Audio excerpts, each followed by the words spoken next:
Assalamualaikum warahmatullahi wabarakatuh. Pemirsa, senang sekali saya kembali menjumpai Anda dalam program Bincang Santai.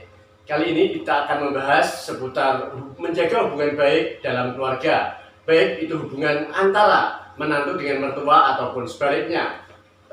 Selama ini yang dikehendaki hampir setiap keluarga adalah dalam membangun keluarga harus senantiasa terjadi hubungan yang harmonis. Namun dalam prakteknya tidak jarang, apalagi pada pasangan yang baru berumah tangga dan masih kumpul satu rumah dengan mertua, tidak jarang terjadi masalah-masalah yang itu mungkin tidak mudah diselesaikan.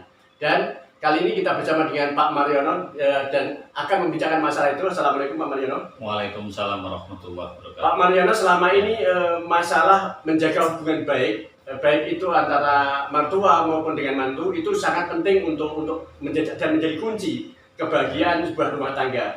Dan sebelum kita membahas lebih detail tentang hal itu, Pak, barangkali Pak bisa jelaskan secara garis besar apa yang dimaksud dengan hubungan baik itu, Pak? Oke lah, menjaga hubungan baik dengan bisa mertua. Kalau mertua itu berarti menantu dengan orang tua pasangan. Kalau dengan menantu berarti dengan pasangan istri, ya, artinya suami atau istri. Juga menjaga hubungan baik dengan orang tua, karena faktanya banyak juga yang bermasalah bukan hanya dengan mertua tapi dengan orang tua juga, walaupun yang menjadi pemicu kadang menantu juga. Nah, menjaga hubungan yang baik di sini yang minimal 3. Satu, menjaga dalam hal berkomunikasi, harus ngomongnya baik, jangan sampai ada kata-kata ketersinggungan. Yang kedua juga menjaga dalam artian sering ketemu, komunikasi. Nah, bukan ketemu, sebab ada orang ini ngomongnya baik tapi tidak pernah ketemu. Gitu. Ini juga jadi masalah. Kenapa? Bagi orang tua tentu kerinduan itu sangat luar biasa ya kepada anaknya, apalagi anaknya itu sudah punya cucu. Jadi hubungan komunikasi. Yang kedua, menjaga hubungan interaksi langsung.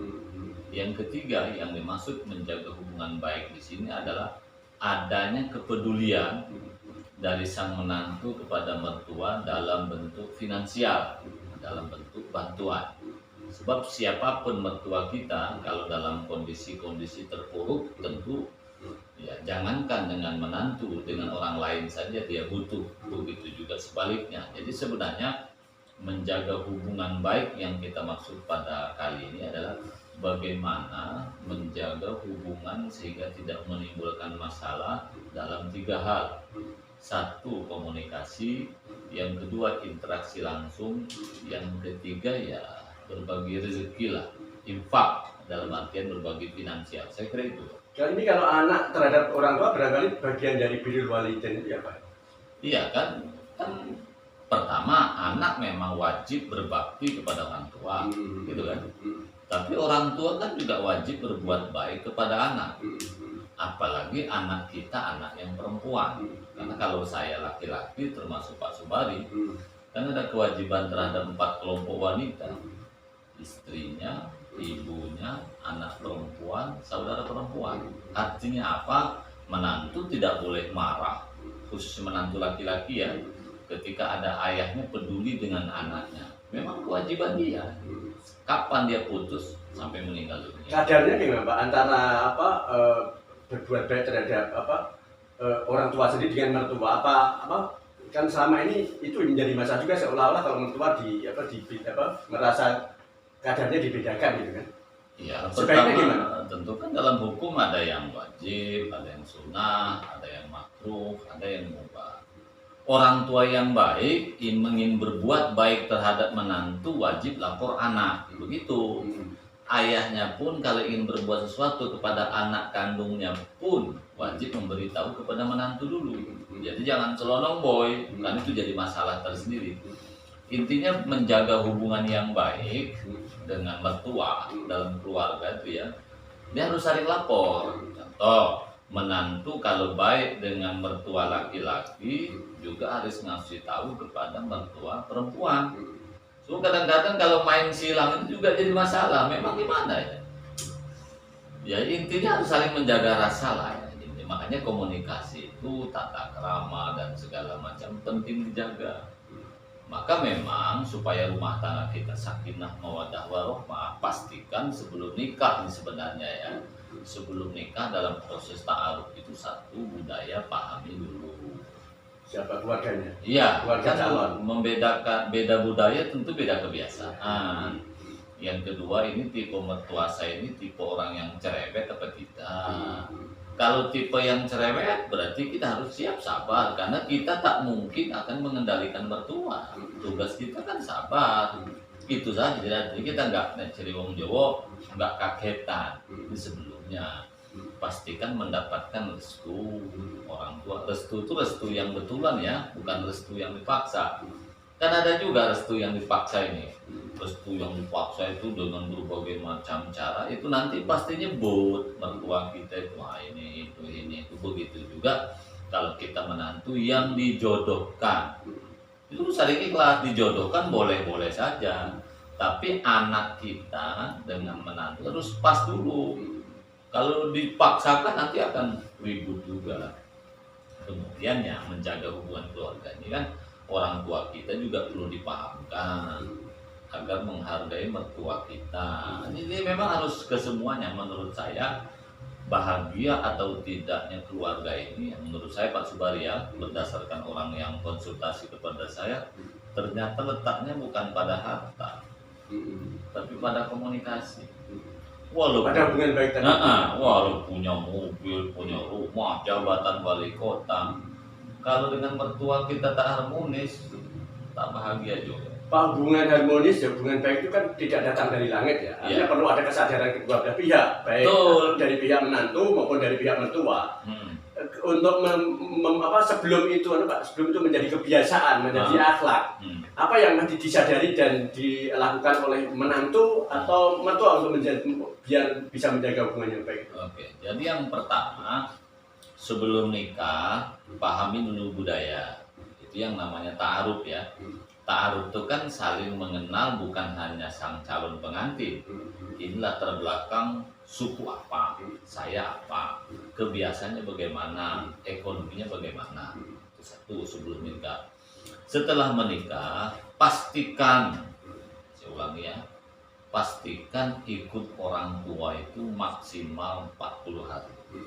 Hidup bersama mertua itu 40 hari. Ya. Kemudian setelah itu pisah rumah, walaupun kontrak nggak apa-apa. Kemudian yang ketiga komunikasi baik. Baik di sini satu ngomong lancar, yang kedua jangan menyinggung kira-kira yang berkaitan privasi. Jangan, walaupun orang tua kita misalnya narapidana, jangan. Kemudian berikutnya sistem silang. Kalau saya ingin membantu mertua, maka yang memberikan adalah anaknya, misalnya begitu. Pokoknya sistem silang, jangan kita supaya tidak timbul masalah. Itu sebenarnya trik-triknya ya. Nanti Oke Pak, mungkin masih ada beberapa trik lagi yang terkait bagaimana seorang menantu atau calon menantu agar bisa menjaga hubungan yang baik, hubungan harmonis dengan mertua. Tapi kita break dulu Pak. Pemirsa, menarik sekali perbincangan kita kali ini untuk melanjutkan tentang trik apa yang harus dilakukan agar menjadi calon menantu atau mertua yang baik sehingga bisa menjaga hubungan baik dan mampu mewujudkan keluarga yang harmonis. Jangan kemana-mana, tetaplah bersama Bincang Santai. Pak Mariono, kita lanjutkan yang tadi. Tadi ya Bapak jelaskan bahwa ada beberapa hal yang harus dilakukan oleh calon menantu atau menantu agar bisa menjaga hubungan baik dengan mertua. Silakan Pak. Oke, baiklah ya. Kalau sebelum nikah tak perlu saya jelaskan lagi ya. Ini mungkin lebih kepada orang yang sudah menikah. Pertama, pastikan kita jangan satu rumah, gitu ya. Pisah rumah pun boleh bertetangga, pastikan interaksi jangan sering ketemu. Misalnya, terlalu sering nggak boleh. Misalnya beda rumah, kan banyak orang tua kita begini. Orang tua membelikan rumah untuk menantu, tapi gandeng tembok. Kan banyak juga orang tua seperti itu. Itu dianggap satu rumah karena jadi masalah. Kalau perlu, kalau kelasnya perumahan Pak Subarya, itu jangan satu perumahan, beda perumahan. Intinya tidak setiap hari ketemu. 3 yang saya maksud, pisah rumah ya. Tak satu, tidak sering melihat. Yang kedua, kalau dia bersuara tidak kedengaran, minimal begitu. Yang ketiga, beda tetangga, gitu ya. Beda tetangga itu yang saya maksud, tetangga dia dengan tetangga kita harus beda. Sebab kalau sama akan bentrok tuh, karena akan saling lapor seperti itu. Nah, oleh karena itu ya bisa beda desa, bisa tidak, tergantung keadaan. Kalau di Batam menurut saya beda perumahan. Kalau di Beda kampung, komplek. beda komplek. Kalau di kampung mungkin beda desa ya. Karena kalau di kampung kan satu desa jumlahnya sedikit. Nah, oke. Sekarang persoalan serumah dengan mertua ini. Kalau memang mertua sama-sama oke, ini yang, nah, artinya orang tua siap pisah rumah, menantu pun siap pisah rumah, ini nggak masalah. Yang jadi problem ini kadang anak mau pisah rumah, orang tua tak siap. Orang tua tidak siap pisah rumah itu biasanya karena 2 yang paling pokok ya. 1, karena orang tua memiliki anak tunggal. Oh, ini memang berat. Sayang ya. Iya. Nggak siap ya. Nggak siap lah, anak yang diusulkan puluhan tahun kok tiba-tiba pisah rumah. Nah, makanya saya bilang tadi ta'aruf tadi, kalau anak tunggal berarti kita harus siap ikut mertua atau berdekatan. Loh, kalau kita misalnya kerja di Batam, ketemu calon istri anak tunggal, nah itu berat itu. Itu 1 ya. Jadi yang biasanya kalau anak tunggal susah tuh mau pisah rumah. Yang kedua ya, orang tua menganggap kita tak sanggup menjalani kehidupan sendiri. Mungkin dulu anak kandungnya ini punya riwayat penyakit yang apa ya, yang parah, yang paru-paru, yang jantung bocor lah segala macam. Dia tak yakin menantunya itu sanggup mengurus anak kesayangan. Mandiri ya. Mandiri, karena fisik biasanya lebih ke fisik, Iya. bukan pada ekonomi ya. Yang berikutnya kadang-kadang orang tua itu juga yang tak sanggup. Contoh, mungkin kita menikah dengan seorang emak itu janda. Menikahnya dengan anak tapi ibunya sudah janda. Iya. Bapaknya sudah meninggal dunia. Nah, ibunya tidak bisa meninggalkan rumahnya karena mungkin ada ayam, ada kebun, atau dia terngiang-ngiang dengan kuburan almarhum suaminya. Gitu kan? Sementara mau anaknya merantau, dia bingung dia.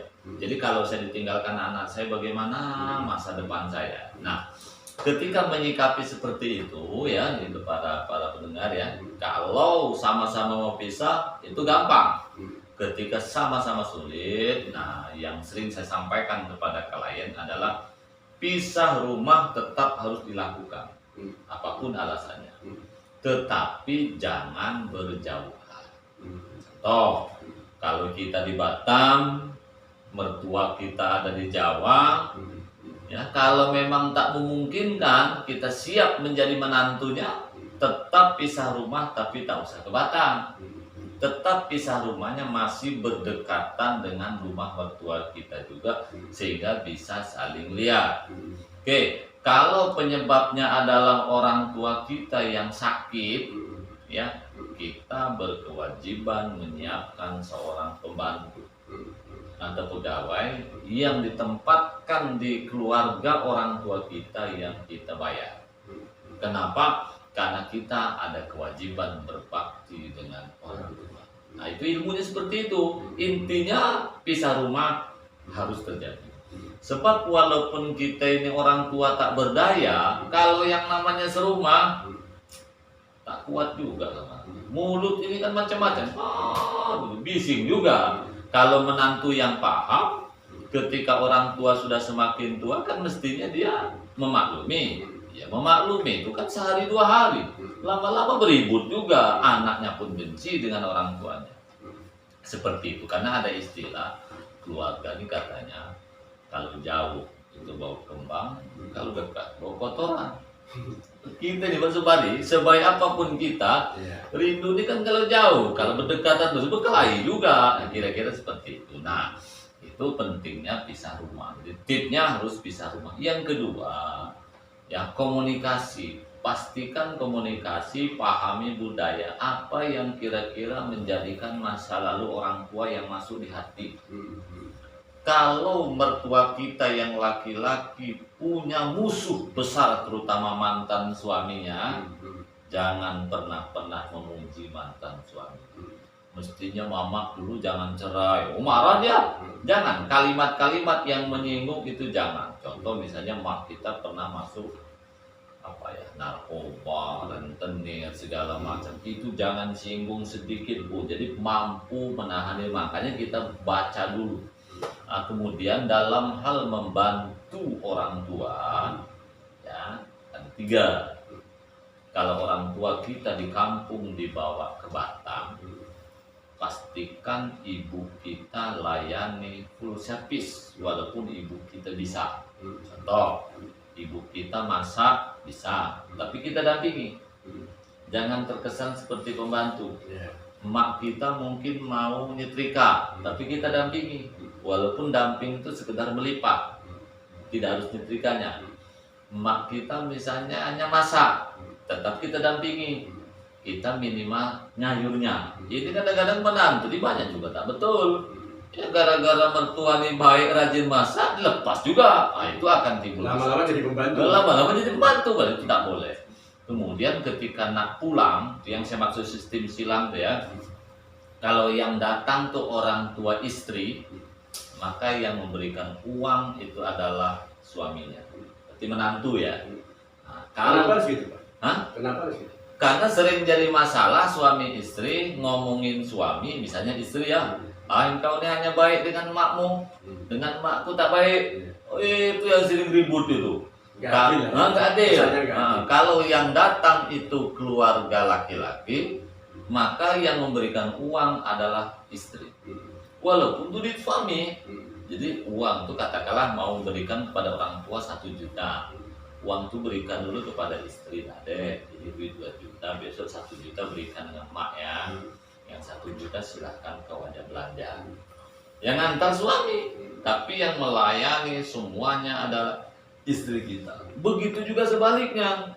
Nah, jadi itulah trik-trik bagaimana mengingatkan ya kita baik dengan mertua. Kemudian yang tidak boleh kalah penting, cucu ini perkat orang tua.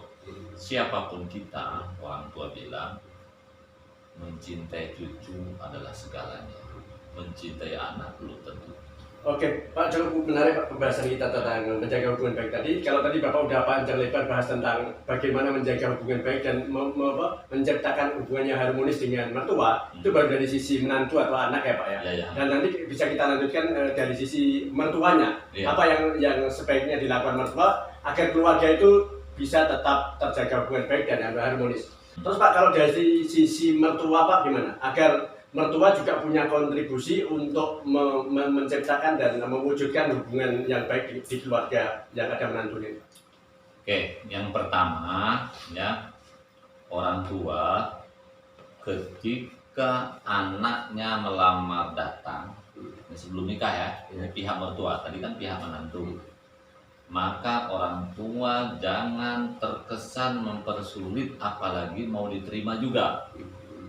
Kalau orang tua mau menolak, tegas-tegas saja awal, tolak. Nggak mau. Nah, ini mau diterima juga terkesan mempersulit. Satu, ini sisi mertua. Yang kedua, tentang pembagian hasil pernikahan. Kan yang berkuasa bukan menantu. Ketika kita akad nikah, yang berkuasa ini orang tua. Yang sering jadi problem lagi menantu mertua ini. Oke, kota apa namanya? Bukan kota infak, kota itulah hasil pernikahan. Orang nyumbang. Hasil pesta orang nyumbang. Nah, kita lihat posisi. Ini menantu posisinya di rantau apa tidak? Contoh gini, kalau menantu mengadakan pernikahan tepat orang tua murni di Jawa, tidak ada yang hadir keluarga besar dari pihak menantu. Tidak apa-apa, uang 50 juta diambil 100% oleh mertua. pure dia. Anak tak akan berbunyi, menantu tak akan berbunyi. Tapi kalau undangan yang datang itu justru datang banyak dari pihak menantu, dan rata-rata pihak menantu ini juga orang berduit, wali kota, manajer segala macam, kan ngasihnya agak banyak, gitu kan. Kalau uang itu diberikan langsung kepada menantu atau diberikan langsung kepada anak, biarkanlah milik dia. Orang tua jangan ambil. Ini orang tua ini ada pula. Pokoknya satukan dulu katanya kan. Itu yang berkelahi itu Pak Subari. Nampaknya sepele Pak ya, tapi nampaknya sepele jadi problem ya. Tapi ini jadi masalah, gitu ya. Nah, khususnya di Batam. Di Batam kan biasa. Saya misalnya kerja di PT Muka Kuning, itu kan.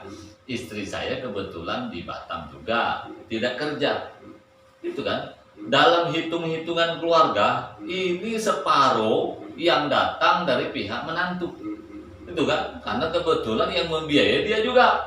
Yang itu biasanya jadi masalah ketika uang diambil oleh pihak mertua semuanya, karena nikahnya tempat perempuan. Sudahlah kata menantu, ini biaya semuanya dari saya. Duit pun diambil juga. Nah, tetapi mertua yang baik tawarkan, ini dek, atau anakku sayang, ini duit dari orang dapat 50 juta. Ini kebetulan biaya ini kemarin kita punya utang sekian, sisanya terserah dirimu sayang. Nah, itu kan. Jadi orang tua yang bersedekah minimal hanya untuk membayar biaya sedekah saja. Jangan terkesan mencari keuntungan. Ini kan jadi problem. Itu satu. Kedua, setelah akad nikah maksimal 40 hari orang ini diusir. Maksudnya? Ini diusir dari rumah ini, anak dengan menantu ini. Tapi itu ngomong baik-baik. Ketika di rumah, orang tua tunjukkan kepada sang menantu bahwa orang tua sudah mendidik anaknya. Contoh, kalau saya punya anak perempuan, misalnya, Duk, kalau bahasa Jawa, itu tolong suamimu buatkan air minum ya. Pagi-pagi itu nak, suami itu buatkan minum, jangan main HP terus. Ya, buatkan minum. Dibuatkan. Kalau anaknya yang wanita tak buatkan. Nah, gitu. Nah, terus ketika misalnya orang tua menyuguhkan makanan, nak sini. Nanti kau kan mau mandiri nih. Ini caranya ya. Setelah ini suamimu panggil, letak sendoknya di sini. Ketika suamimu duduk, minumnya ini. Jadi orang tua tunjukkan kepada menantu sedang ngajari anaknya berkeluarga. Nanti kalau dia sudah terpisah, sang menantu tidak mengatakan dasar kau ini wanita yang tak pernah mendapat ilmu dari mak bapak. Gitu. Memang ini hari-hari yang kita hadapi kan. Oke, ketika melepas, kalau ada modal orang tua bekali, tapi jangan 100%. Contoh, mobil menurut saya walaupun mertua kaya jangan, tapi motor tak apa-apa dibantu. Nah, kira-kira gitu. Kalau orang tua kemampuannya hanya punya motor, sebelum anak itu disuruh pergi maksudnya yang sopan, bukan disuruh minggat. Yang saya maksud tadi, minimal dibelikan tiket. Nah, uang itu diberikan kepada menantu. Oke, itu proses perpindahan. Nah, setelah terpisah mertua dengan menantu ini, maka mertua harus rajin-rajin komunikasi dengan anak pada waktu yang tepat. SMS dulu, misalnya assalamualaikum anakku, boleh mama cakap. Itu jangan main selondong-selondong. Jadi usahakan mertua teleponnya ke menantu. Nah, aku nak ngomong dengan istrimu, boleh tak? Sibuk tak dia? Jadi pamitan gitu. Begitu juga kalau pihak dari orang tua perempuan ya, maka ngomongnya ke laki-laki dulu dan seterusnya. Pak, kembali ke tadi Pak, tentang yang pisah tadi Pak. Kalau dalam ajaran Islam ya, itu kan kewajiban orang tua mengasuh anaknya itu kan sampai dia menikahkan. Iya, betul. Tapi faktanya kan batasannya kurang jelas. Artinya setelah nikah juga masih ngumpul satu keluarga dengan orang tua atau dengan mertua, baik itu karena yang seperti kita bahas tadi baik itu karena orang tua yang keberatan atau anaknya yang belum siap atau karena faktor lain. Sebenarnya idealnya seperti apa Pak? Setelah menikah pasangan suami istri pisah dengan orang tua atau mertua itu? Iya kan kewajiban orang tua terhadap anak Anak. perempuan sampai menikah, Ya. menikahkan. Ya. Kalau kewajiban orang tua terhadap anak laki-laki sampai balik. Saya balik ya. Makanya bedanya ada namanya kewajiban mengkhitankan. Itu kalau ke Laki-laki. laki-laki. Nah, jadi kalau orang tua pada anak wanita sampai menikah itu wajibnya, Ya. tetapi membantu setelah menikah itu bukan kewajiban tapi kebaikan. Begitu. Nah, tetapi bedanya kalau anak perempuan karena dianggap diposisikannya agak lemah secara fisiknya, maka ayah tidak boleh tutup mata.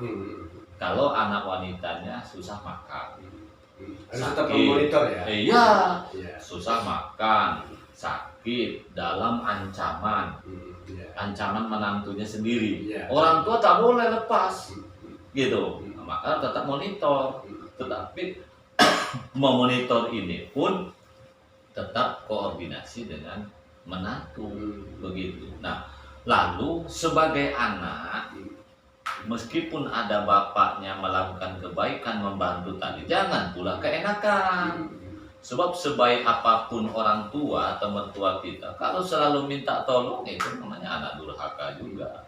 Saya kira itu Pak Soe. Pak, terakhir Pak, barangkali bisa sejauh yang kasus-kasus Bapak yang sering Bapak tangani, problem apa yang paling sering muncul dalam hubungan mertua dengan anak ini dan apa solusi terbaiknya Pak? Sekaligus sebagai penutup di Oke. segmen terakhir ini. Ya, problem yang paling banyak muncul sebenarnya pada perilaku, pada komunikasi, bukan pada bantuan ya.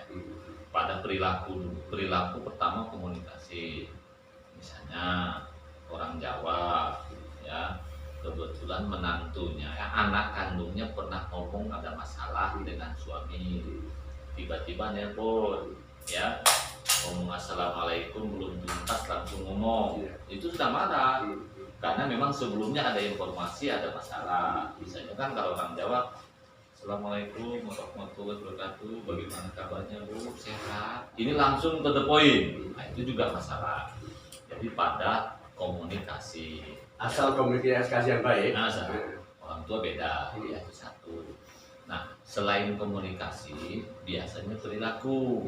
Contoh, pergi ke rumah orang tua menegur juga tidak.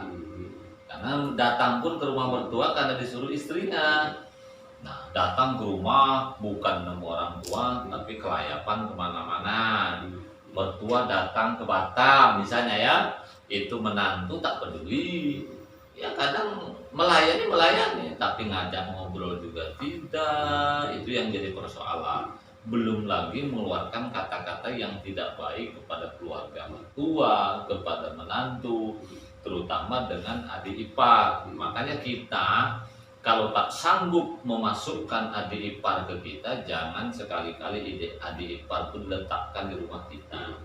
Ada dua kemungkinan. Memang adik ipar itu suka ngadu. Contoh, kita sedang ada masalah dengan istri. Istri mungkin tak masalah, adik ipar pulang ngadu. Makanya ketika rumah itu ada adik ipar, karena adik ipar itu adalah CCTV yang paling canggih katanya, seperti itu.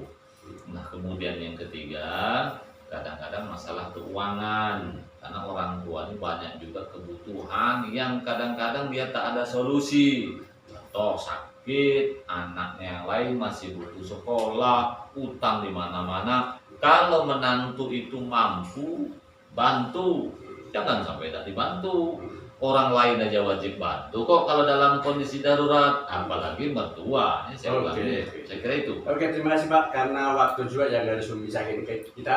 Pemirsa, demikian perbincangan kita dengan Pak Mariono. Mudah-mudahan apa yang diuraikan beliau tadi bisa menambah ilmu kita sehingga kita mampu menjaga hubungan baik. Siap-siap kata, mohon maaf bila itu walhidayah. Assalamualaikum warahmatullahi wabarakatuh. Waalaikumsalam warahmatullahi wabarakatuh.